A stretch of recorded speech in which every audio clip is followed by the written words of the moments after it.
Ngayon, pag-usapan na natin yung pay plan 2 o yung tinatawag na 3-up pass-up. Minsan ang tawag dito sa pay plan na to ay infinity pass-up. Again, ipapaalala ko lang uli na kahit magkaiba at magkahiwalay ang pay plan 1 at ang pay plan 2, ay sabay nangyayari ang pay plan 1 at ang pay plan 2. Okay, maliwanag yun ha. Sabay sila nangyayari.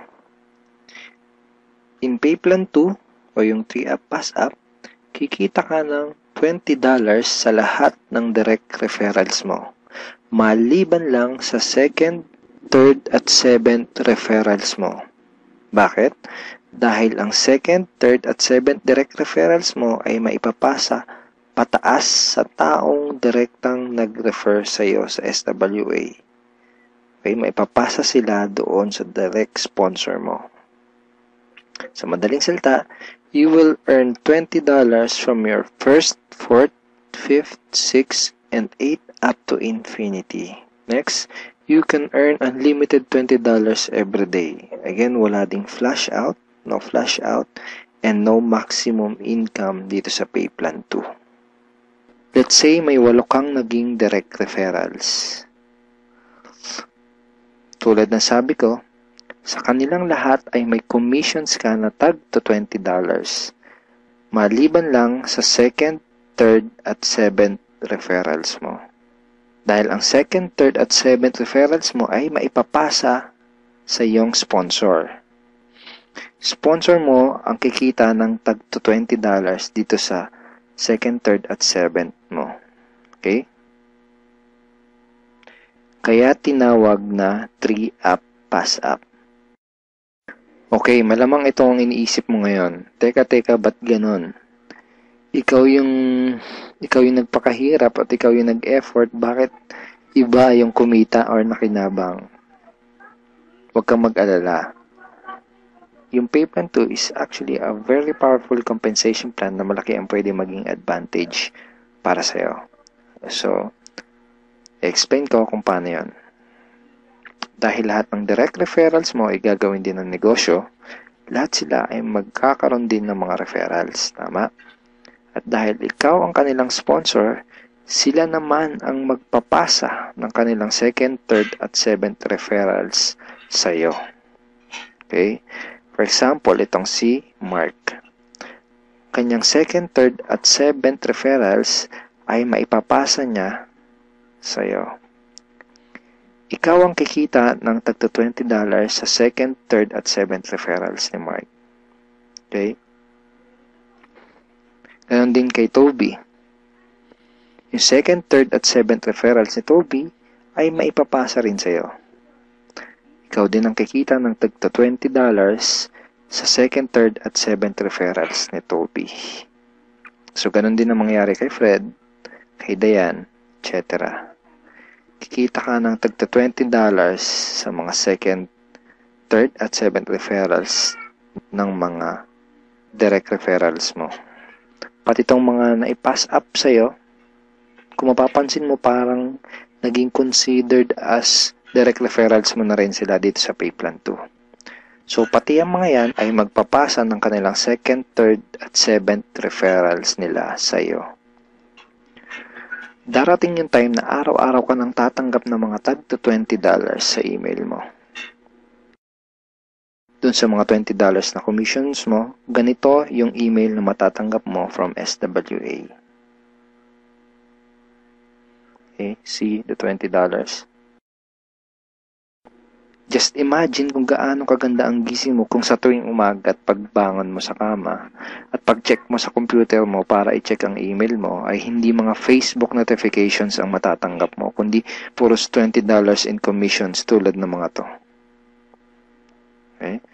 Sarap ng gising, di ba? So, okay, yan yung mga yan. Parang ganyan yung matatanggap mo. Now, let's try to compute the potential income for this pay plan. Sigurado na may excite ka dito sa mga susunod na ipapakita ko sa'yo. Assuming na mayroon ka lang 3 direct referrals who will pass up their second, third, and seventh referrals to you. Okay? So, 3 na magpapasa ng kanilang 2nd, 3rd, and 7th. So, 3 times 3, that's a total of 9 times $20 yung SWA Pay Plan 2 commission times $20, that's a total of $180. So, in peso, that's 8,100 pesos. Now, yung 9 na yun ay considered as your direct referrals na rin sa Pay Plan 2 lang. Okay? Ibig sabihin, yung 9 na yun ay magpapasa ulit ng kanilang 2nd, 3rd, at 7th sa'yo. So, 9 times 3 equals 27 times $20 commission, that's a total of $540 or 22,680 pesos. Then, yung 27 na naipass up lang sa'yo ay again considered na rin as your direct referral sa Pay Plan 2 ay again magpapasa ng kanilang 2nd, 3rd, and 7th sa'yo. So, times 3 again equals 81 times $20, that's a total of $1,620. In peso, that's 68,040 pesos. And then again, yung 81 na yun, magpapasa ulit ng kanilang 2nd, 3rd, and 7th. So, times 3, that's a total of 243 downlines times $20, and that's a total of $4,860. 204,120 pesos. So again, yung 243 na yun, magpapasap ng kanilang 2nd, 3rd, and 7th. That's a total of $729 times $20. That's $14,580. In peso, that's 612,360 pesos.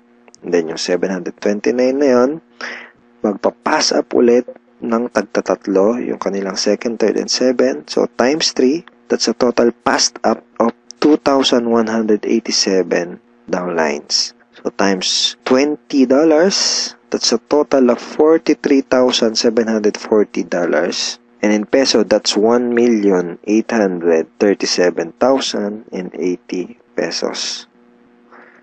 Grand total commissions is $65,520. Or 2,751,840 pesos. And that's potential income just for Pay Plan 2. And hindi pa dito nagtatapos yung pwede mong kitain. Pero pwedeng mas malaki pa ang iyong kitain kung ituloy-tuloy mo gawin yung iyong SWA business. So I hope na-excite ka dito sa pwede mong kitain, dito sa opportunity na to. Okay, so FAQs muna tayo. Yung 2nd, 3rd, at 7th referrals ko ba na naipassed up ay mawawala sa matrix ko? And the answer is no. Passing up only happens in Pay Plan 2 and not in Pay Plan 1. So, yung mga referrals na naipapass up, sa Pay Plan 2 lang yung nangyayari at hindi sa Pay Plan 1. All your direct referrals will stay in your matrix and they will always follow you. Ibig sabihin, yung mga direct referrals mo, intact yun doon sa matrix mo at lagi lang silang magpa-follow sa'yo sa Pay Plan 1. Okay, next question. Pwede bang kumita sa Pay Plan 2 kahit wala akong ma-refer or sales? The answer is no. You only make commissions in Pay Plan 2 when you refer someone. Kita ka lang sa Pay Plan 2 kapag may na-refer ka. Or if your direct referrals pass up their 2nd, 3rd, and 7th to you. In other words, hindi ka kikita sa Pay Plan 2 kung wala kang mga direct referrals. Sa Pay Plan 1 lang posible yung pwede kang kumita kahit wala ka pang na-refer. Pero sa Pay Plan 2, hindi yun possible. Kung may mga additional questions ka pa, at kung may mga part ka na hindi naintindihan do sa pay plans ng SWA, pwede mo uling panoorin itong mga video na to para mas maintindihan mo ng maigi yung compensation plan or yung pay plans ng SWA. So ngayon, ang pag-usapan natin ay yung mga benefits mo once na maging part ka na ng aming team, yung Team Unstoppable Internet Entrepreneurs. Once na maging part ka na ng team, ito yung mga training resources na makukuha mo. Magkakaroon ka ng access sa mga training resources na to. Okay? Yung mga information na nasa loob ng mga training resources na to ang magtuturo sa iyo kung paano ka magsisimula ng tama at kung paano mo gagawin ng tama ang iyong SWA business. So, once na maging member ka na ng SWA at maging part ka ng aming team, magkakaroon ka ng 100% access sa mga training resources na to. So, ano-ano ba yung mga nasa loob ng training resources na to? First is yung Team Unstoppable Internet Entrepreneurs Handbook. So, ito yan. Ito yung Internet Entrepreneurs Handbook. Nandito sa ebook na to, yung tinuturo namin na 3 strategies of promoting your business on the internet. Bakit 3 strategies? Kasi yung isa pang beginner, yung isa pang intermediate, at yung isa ay pang advanced. So kahit first timer ka pa lang at kahit wala ka pang background sa industry na to, ay meron kami nakahandang trainings para sa iyo at para matulungan ka magkaroon ng tamang start sa business mo. Next is yung how to handle prospect objections. Okay, ito yan. Ito yung loob niyan. Basically, sa business na to, yung mga magiging prospects mo ay magkakaroon ng mga questions once na makita nila yung opportunity. And it's very important na alam mo kung paano sasagutin ng tama yung mga tanong nila. Most networkers ay nagfe-fail dahil hindi nila alam kung paano sasagutin yung mga question ng prospects or yung mga objections ng kanilang prospects. Okay, next is yung Ninja Network Marketing Scripts. How to talk to your leads and prospects on the phone. Okay, ito yun. Basically, these are sets of scripts na magagamit mo kapag kakausapin mo yung mga prospect mo sa phone, or sa chat, pwede rin sa chat, or one-on-one. Kung ikaw ay call center agent, I'm sure familiar ka sa mga scripts. Next ay itong how to sponsor your circle of influence properly. Okay, ito yun. Okay. So, ituturo din namin sa iyo kung paano mo i-approach ng tama yung mga kaibigan, kakilala at kamag-anak mo. Dito mo matututunan, dito sa ebook na to, mo matututunan kung paano sila i-approach ng tama. Okay? Ayan. May mga sample email din yan na pwede mong isend sa mga kakilala at kaibigan mo. It's a step-by-step training ebook. Okay? Tignan mo step 2. So, isa to sa mga step-by-step na mag-guide sa'yo kung paano mo gagawin yung negosyo mo ng tama kung first time mo pa lang papasok sa ganitong klase ng business.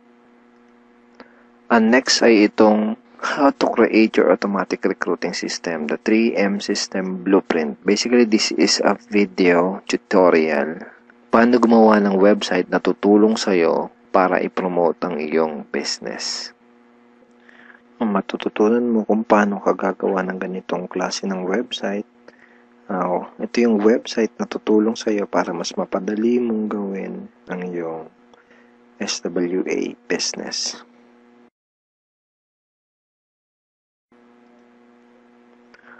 Okay, thank you for watching these videos. And we are looking forward in guiding you and helping you achieve good results and achieve your goals in this online business opportunity. Have a great day and God bless.